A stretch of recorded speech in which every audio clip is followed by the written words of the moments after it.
Hey everyone, मेरा नाम है Raj Rishi Shukla and I am a second year MBBS student here at AIIMS Guwahati. और ये रहा उसका प्रूफ। आज मैं आपको बताने जा रहा हूँ अपने नीट की इस जर्नी के बारे में। तो कहानी शुरू होती है साल 2018 से। आप में से कई बच्चों की तरह मैंने भी नीट अपने पेरेंट्स के कहने पे ही शुरू किया था। 10th के बोर्ड्स जस्ट खत्म ही हुए थे और लाइफ में पता नहीं था कि आगे करना क्या है।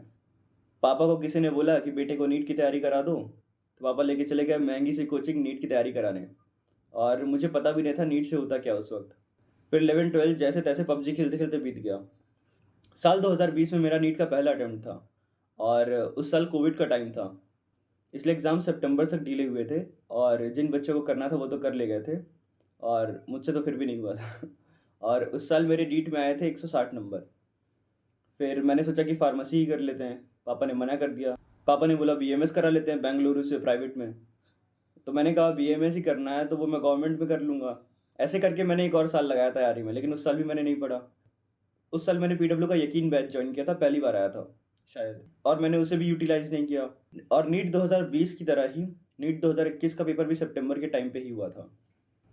फिर आखिर वो वक्त आया जो हर लड़के के जीवन में एक बार आता है, जब उसे एहसास होता है उसकी जिम्मेदारियों का और उसे पता चलता है उसे कुछ करना है ज़िंदगी में, अपने पेरेंट्स को इस समाज में रिस्पेक्ट दिलाने के लिए। नीट 2021 का एग्ज़ाम देते ही मेरी बिल्डिंग में एक लड़का था, शिवम, और वो जा रहा था कोटा नीट की तैयारी करने अपने दो और दोस्तों के साथ। मैंने बोला ठीक है, मैं भी चले चलता हूँ साथ में। फिर मैं भी निकल पड़ा कोटा अपनी नीट की असली तैयारी चालू करने में। अपने साथ एक कीपैड फ़ोन लेके मैं निकल गया नीट की तैयारी करने कोटा, क्योंकि अब तक जैसे मैंने पढ़े थे मुझे तो चैप्टर्स के नाम भी नहीं पता थे अच्छे से। वहाँ मैंने जाके ज्वाइन किया एलन। पहले मैंने ज्वाइन किया था लीडर बैच।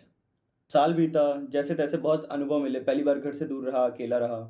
और फाइनली मेरे रिजल्ट आए नीट 2022 के। उस साल मेरा नहीं हुआ, 453, 453। और अब तो पापा का ये हो गया कि गवर्नमेंट में बीएमएस हो जाएगा, इसका करा देते हैं करा देते हैं। मुझे पता था कि एक और बार दूंगा तो हो जाएगा, मतलब अंदर से ऐसा लगता था, क्योंकि काफ़ी चैप्टर्स मेरे अच्छे से नहीं हुए थे इस बार भी। यही बात अपने पापा को समझाते हुए मैं निकल गया एक और बार कोटा नीट की तैयारी करने, लेकिन इस बार अकेले।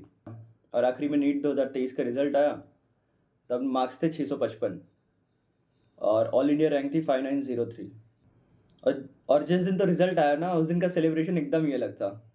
रात को, जहाँ तक मुझे याद है, 11 साढ़े 11 बजे रिजल्ट आया था।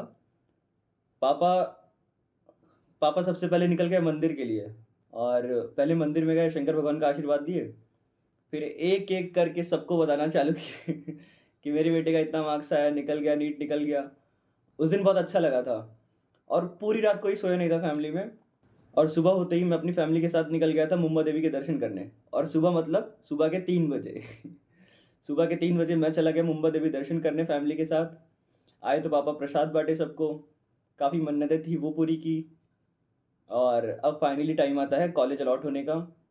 एम्स गुवाहाटी मुझे अलॉट हुआ राउंड 3 में, और मैं यहाँ बैठा हुआ हूँ ईडब्ल्यूएस कैटेगरी की वजह से। मैं यहाँ एम्स गुवाहाटी में बैठा हुआ, 1 साल बीत चुका है। मैं सेकेंड ईयर एमबीबीएस स्टूडेंट हूँ अब। लेकिन वो एक एंट्रेंस एग्ज़ाम निकलने की जो खुशी है ना, वो मुझे लगता है कि आप ज़िंदगी में कभी भी वापस एहसास कर सकते हैं उस चीज़। कुल मिला के मोरल ऑफ द स्टोरी ये है कि जो मैंने 4 साल में किया वो 1 साल में भी किया जा सकता था। और उन 4 सालों में मैंने जो एक्सपीरियंस लिया है 160 से 655 तक जाने का, 160 से 655 तक जाने का, वो एक्सपीरियंस ही इस चैनल पे मैं आपको बताने वाला हूँ।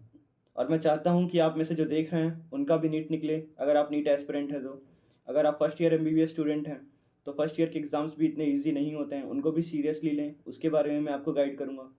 और यदि आप मेरे सीनियर या मेरे बैचमेट हैं तो मैं आपसे सपोर्ट की कामना करूँगा। और अब बारी आती है मैंने ये चैनल क्यों बनाया है। 2 कारण हैं ये चैनल बनाने के। पहला, मैं अपने उन एक्सपीरियंस को शेयर करना चाहता हूँ और भी घरों में वैसी खुशियाँ देखना चाहता हूँ जैसा मेरा नीट निकलने के बाद हुआ था। और दूसरा रीज़न है, मुझे साइड बाय साइड यूट्यूबर भी बनना है।